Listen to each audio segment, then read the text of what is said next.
Your Royal Highness, Your Excellencies, ladies and gentlemen, please allow me to express the sincere gratitude and the emotion I feel on this occasion of the acceptance of the Holberg Prize, all the more so after your kind words.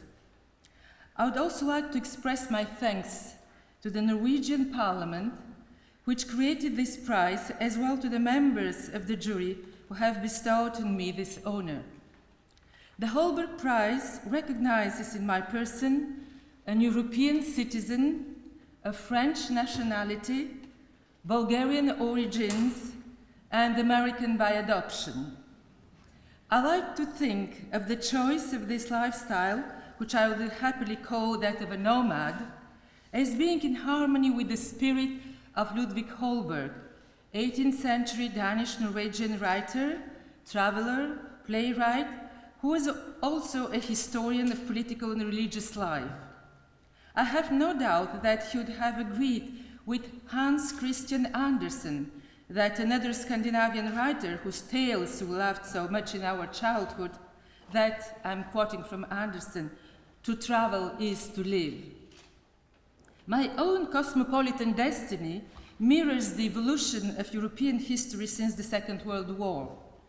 And in my work, I have indeed crossed the frontiers between disciplines, as the Holberg Prize jury has remarked. In my native Bulgaria, at the crossroad of the Balkans, under the communist regime and in spite of it, Byzantine spirituality combined with the cult of the Russian novel, German philosophy, and the French Enlightenment. It was there that my thought and my writing was initially formed. But it is in France, in the encyclopedic garden of French culture and language, that I have attempted to graft this thought. And accordingly, I would like to thank this country which has taken me in, this France which is never more French than when it is involved in self-questioning, sometimes to the extent of laughing about itself, with all that vitality that Holberg admired so much in Molière, and which facilitates the task of creating ties with others. As I wrote in my book Strangers to Ourselves, this is what explains the fact that, as I see it, I'm quoting from this book, nowhere is one more of a foreigner than in France, but nowhere it is better to be a foreigner than in France.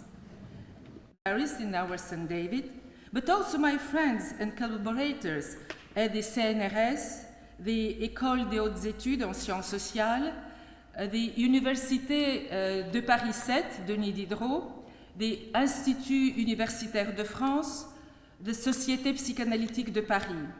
And I haven't forgotten the publishers who have supported my work after the journals Tel Quel and L'Infini, such as Le Seuil, Gallimard, and especially Fayard.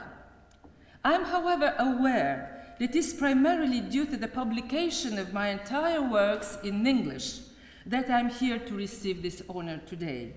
I would like, therefore, to take this occasion to thank the American universities which have supported my research, and to give special thanks to the Columbia University Press, whose Director of Humanities is here with us today. In these times of what some call endless war, it is important to show that the old Europe, the new Europe, and America are capable of working and even of thinking together. I won't go into more detail concerning my own intellectual career, nor will I attempt to resume my books. I was invited to do this at a very interesting conference at the University of Bergen that took place yesterday. I would only like to make 3 confessions, but don't worry, they will be filtered through the writings of 2 great French writers to whom I have devoted a great deal of my research. First of all, then, these words of Marcel Proust. I'm quoting, "Ideas are substitutes for sorrows," end of quote. I hear these words resonating this evening with my own story as an exile and as a woman, but also with the civilizational conflicts which our world is going through today. We may continue to wonder just how it is possible that these sorrows don't lead us into melancholy and death and suicide bombings, but towards the enigmatic life of the mind. This process is endless, and fortunately so. My second quotation is from the French woman writer Colette. I'm quoting, to be reborn has never been beyond my powers." End of quote. This claim might appear over-pretentious, but it is not a specific capacity which tends to be feminine, and which, rather than adaptation, prefers rebirth, renewal. If this is so, what conditions are required for such a renewal? Finally, let me mention this motto of the heroine of my last novel, which is a detective story. It's called Murder in Byzantium. Her name is Stéphanie Delacour. She says, "Je me voyage, I travel myself." You can see that she expresses herself in neologisms, as Julia Kristeva did at the beginning of her career. And since this journalist is an educated woman saying, "I travel myself," is in the end her way of resuming a fundamental threat of our European culture, which is the following. From St. Augustine, who only recognized one native land, that of the travel, as he put it, in via in patria, the only country is traveling, to Sigmund Freud, who specified, "Wo is war, soll ich werden," where there is, it was, I will be. In other words, for my heroine, as for myself, the crossing of frontiers, whether geographical, those between disciplines or modes of discourse, is only possible on the condition that the traveler is capable of calling into question their own internal frontier. I travel myself. It is only on this condition that ideas can be substituted for sorrows, and rebirth and renewal become eventually possible. You can see that the key to my nomadism and my questioning of established forms of knowledge is none other than psychoanalysis itself, understood as a journey in which the psychic identity itself is reconstituted. So I am very happy to observe that the creators of the Holberg Prize, in referring to the human and social sciences, made a particular mention of Freud's great discovery. I must, before finishing, say a word about Ludwig Holberg, 1684-1754. This Nordic Molière, who was a reader of Voltaire and of Montesquieu, was a moderate man, but he was radical in his way and scathing about all kinds of excessive enthusiasm. He preferred laughter to religious fanaticism, writing several comedies, as well as a history of the Kingdom of Denmark and of Norway, a history of religion, a history of Jews, and history of women. Indeed, he is considered as the first Scandinavian feminist. This constant movement between genres and between disciplines nevertheless attained its polyphony, intertextual unity, the sort of unity which is brought about by what Denis Diderot called l'homme orchestre, only in his works of fiction. How could I fail to identify with such a figure?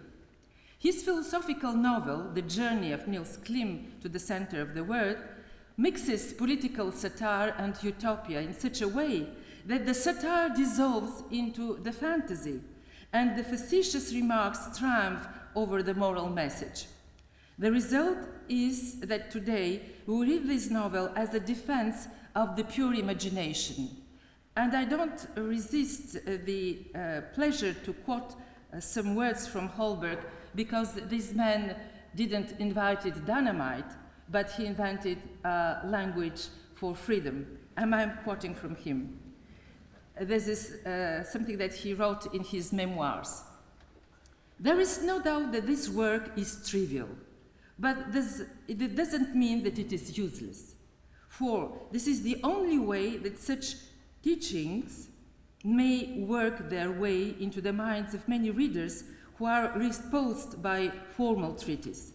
As the ancient hero had his epitaph inscribed on a sundial so that all who consulted it were able to read it, a joke can be a way of educating oneself whilst having fun. The fisherman must bait his hook in accordance with the taste of the small fish if he wishes to catch them. In the same way, the greatest philosophers of the greatest music have from time to time known just how to help get the message across with the help of amusing stories. End quote. Although Baron Holberg inscribed himself as an ascetic and something of a hypochondriac whilst managing to remain a comic figure, the first to acknowledge his importance after his death was none other than the libertine philosopher Giovanni Giacomo Casanova in his preface to his own subterranean utopia, the Ecosamiron. He writes, Plato, Erasmus, the Chancellor Bacon, Thomas More, Campanella, and Niels Klim of Holberg are those who have given me the desire to write this story or this novel. You have heard very well, Plato, Erasmus, and Holberg on the same level. More than 2 centuries later, I would like to thank Ludwig Holberg for having given the jury, which takes his name, the desire to bring us together this evening. Thank you for your patience and for your warm welcome. And many thanks to His Royal Highness, Prince Haakon, and the Norwegian Parliament for this high distinction with which I have been honored. Thank you.